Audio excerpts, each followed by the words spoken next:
Yeah, hi. Joseph, I think it was. Let me have a look here. Yeah, Joseph, you were asking about Aussie USD, having a look at that, how it might apply to the pound Aussie. Well, let's have a look at Aussie USD anyway for the moment. Okay, a bit too far out. This is the weekly chart. These are yearly pivots. Won't get too much into them. I might say this, if I could. Last year, this is the yearly M3, and this is a yearly take profit zone. Not bad, huh? But on the yearly stuff, it often doesn't work well. It's just too big of a time frame, and fundamentals can change over the year. So, okay, we'll look at it this way. What's our anybody want to think about what our bias is on this? Anybody got a concept of what the bias might be on this pair? What's your bias there? Well, I think my bias is bearish. That's what my bias is going to be. I can't think of anything else at the moment. So I'll go with bearish. So, the most important question answered. What's your bias? I'm a bear. Done. That's a long downtrend for 2 years, being trending down. Important level was this bottom here, of course. We've got through that, and it's holding below that for months now. So I'm comfortable. That's a good break below that. Other important things, of course, is this level down here. This level down here, but we're a ways off of that, and you know it's a strong level, but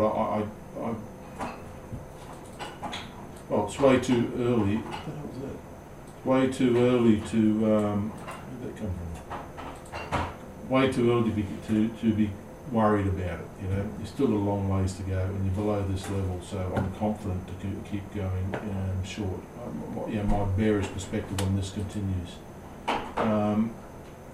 What else do we have? We have a bottom being painted there. So that's an important level. When you go short here, you've got to take that in consideration, selling into that bottom. And hope a trading strategy, hoping that it'll break. So I'm confident sometime that it will. Something else we can see here is, of course, this channel. I think we spoke about this the other day, if I remember correctly. Very strong channel. In my opinion, you can only be bearish.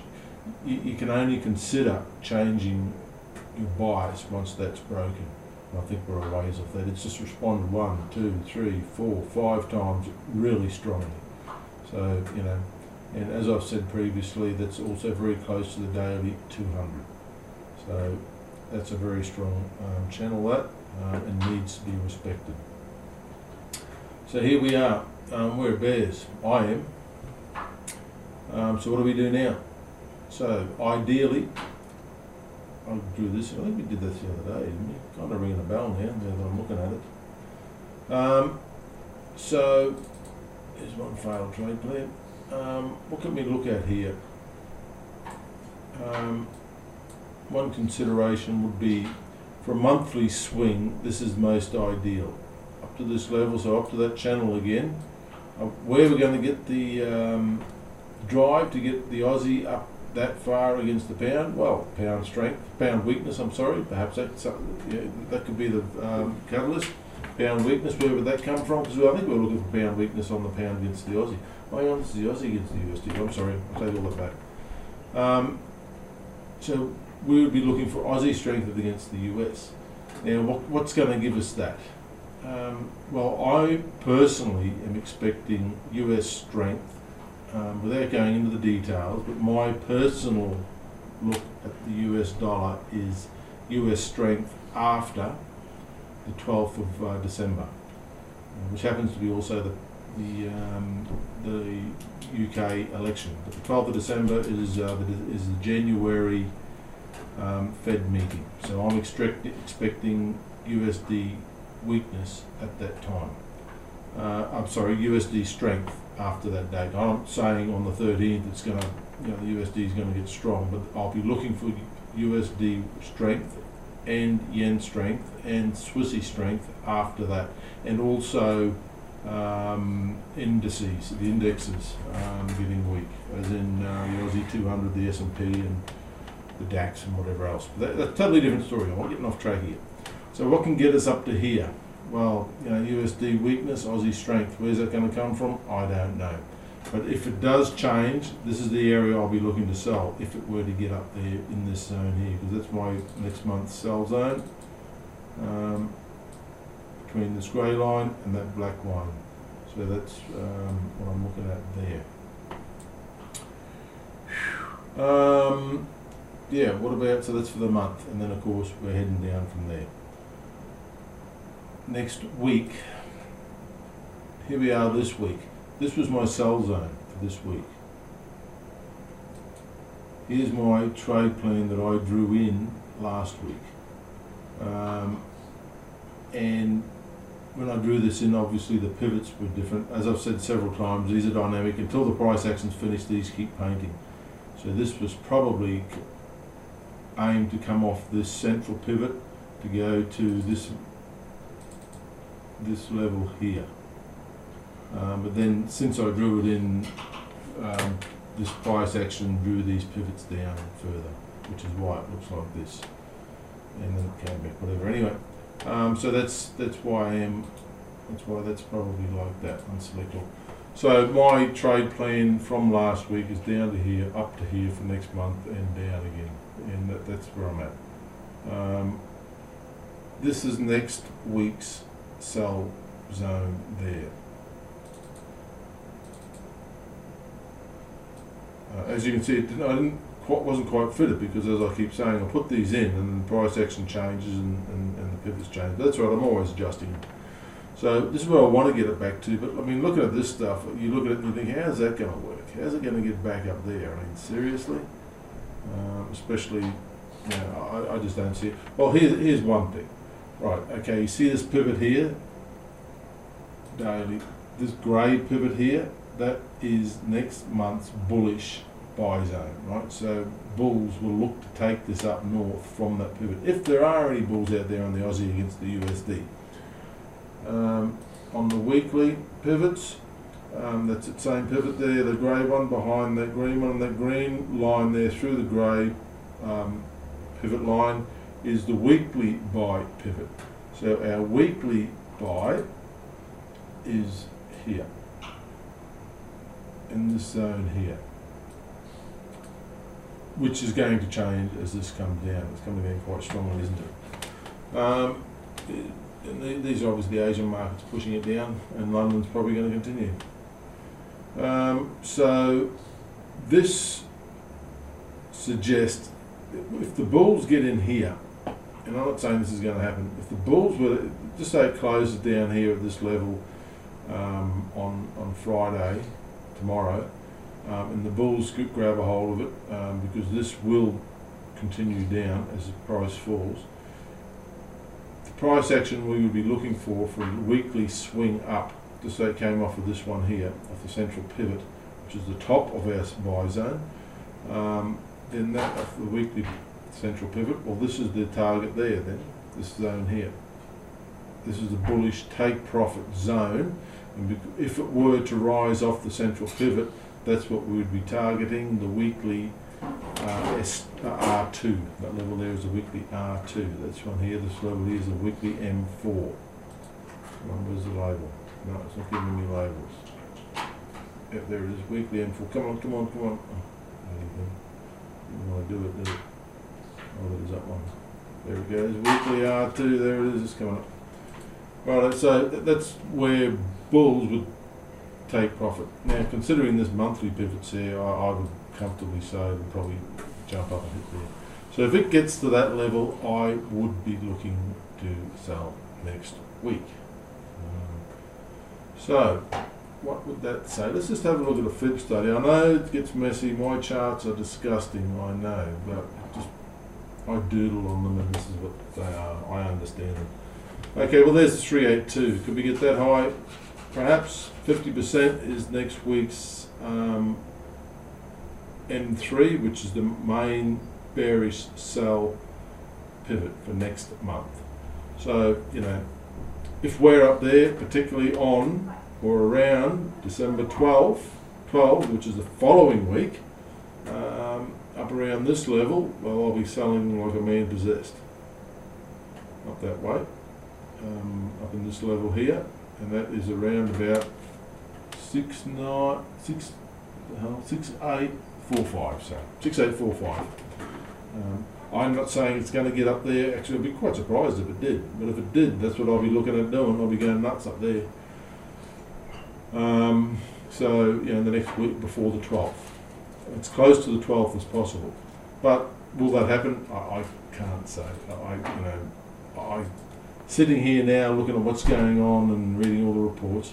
Well, you know, a positive news tweet or report about the trade negotiations would certainly give the Aussie a boost.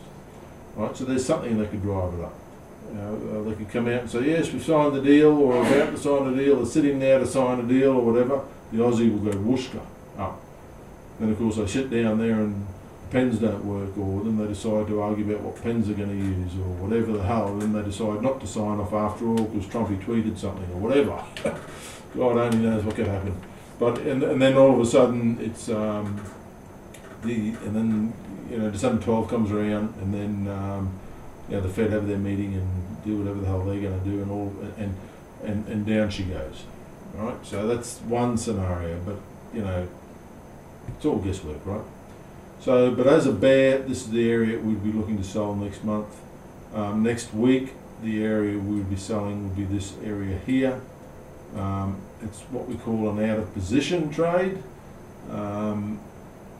because if you sold the month, if you had to sell that month from this area here, targeting down here, well, it's out of position. This is the position you want to sell it in, and if it goes short from here, then it's out of position. One thing you could watch in that instance is that 21.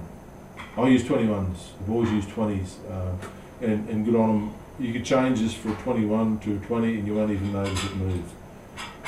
I'll show you. I use 21s and you use whatever the hell you want. I'll change it, you watch it move. See that? Barely at all. So, but that's just what I use. I use 21s and that's the end of that. And you guys use whatever you choose. Use the boys' stuff. They're good people, and they teach it. They have a great style of trading, and you know, use whatever the hell they teach because they're good people. The boys. So there's a possibility. So if you sell that 21 as it comes down into this area here, wherever the hell it was, we'll go back to the other time slot now. Time frame, then you can sell off the 21 and then you're looking for down here. Now if you hit this level early in the month, look for a rebound. Let's have a look at that. Just say we get down here early in the month, right? And then it rebounds back. Your target then is often, if it hits this early in the month, say the first week of the month, and you end up, then you target off a reversal pattern off this, because if you hit this early in the month, I can tell you now, whoever sold this up here, I can tell you, they will be taking profit here, guaranteed. They will be taking profit, because if this happens next month, early in the month, what month is it? It's December. Christmas is coming along. They want their bonuses. They've got their money. They made their money. They're going to hang around for the next couple of weeks waiting for grab an extra few dollars, or they're going to put the money in the bank, put the money in the accounts, get their week Christmas bonuses and all that, and walk away and not have any stress. Of course they are.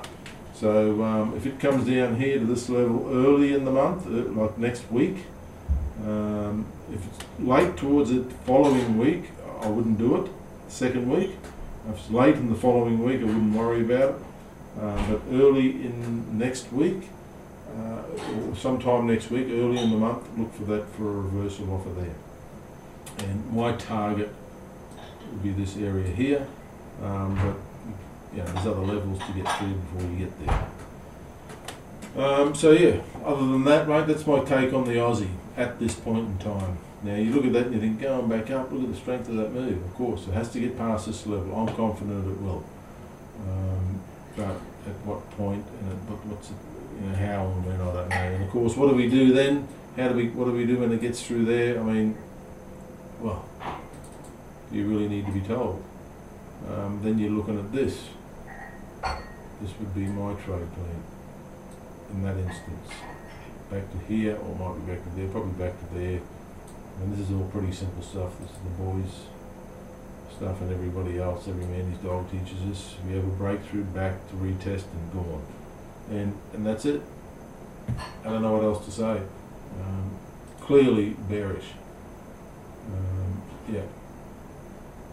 Remember that this one's traded independently, but ultimately this the bigger traded instruments is the Euro USD, or sorry, let me take that back, is the pound dollar and the Aussie dollar. So you get the pound dollar,